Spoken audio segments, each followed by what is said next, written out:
আরজিকর কাণ্ডে গোটা রাজ্য গোটা দেশ তোলপাড়। তিলোত্তমার বিচারের দাবিতে দিকে দিকে প্রতিবাদ এবং প্রতিরোধ গড়ে উঠছে। মহিলারা রাস্তায় নামছেন, রাত জাগছেন, একই সাথে প্রতিবাদের কণ্ঠ উদ্দীপিত হচ্ছে দিকে দিকে। শুধু পড়ুয়া, চিকিৎসক, নাগরিক সমাজ নয়, রাস্তায় নেমেছেন প্রত্যেকটি সমাজের প্রত্যেকটি নাগরিক। আর এবার রবীন্দ্র ভারতী বিশ্ববিদ্যালয়ের পড়ুয়ারা পথে নামলেন। রয়েছেন বেশ কিছু অধ্যাপক। পড়ুয়াদের এই সমবেত গান গেয়ে গানের সুরে সুরে প্রতিবাদের ভাষা যেন আরও দৃপ্ত হচ্ছে।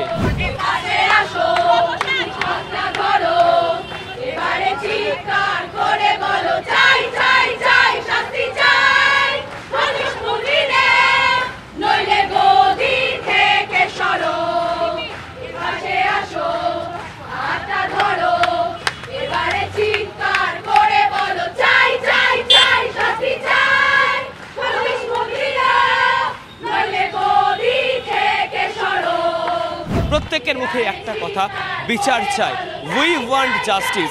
তবে এবার উই ওয়ান্ট জাস্টিসের বদলে এক সুন্দর সমবেত সঙ্গীত, যে সঙ্গীতের প্রত্যেকটি ভাষা, প্রত্যেকটি শব্দ এবং সুর যেন বুঝিয়ে দিচ্ছে প্রতিবাদের ভাষা ক্রমশ দৃঢ় হচ্ছে, প্রতিবাদ আরও কঠিন হচ্ছে, কঠিন থেকে কঠিনতর হচ্ছে।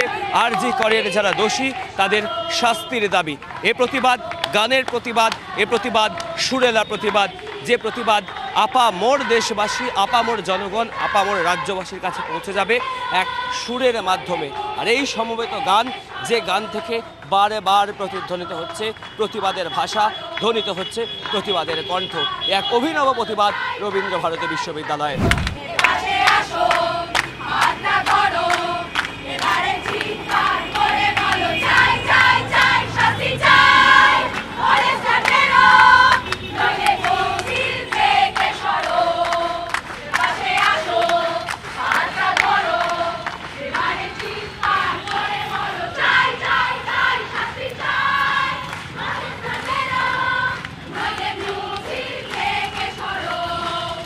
ক্যামেরায় কল্যাণ মণ্ডলের সাথে অরিত্র ঘোষ, টিভি 9 বাংলা।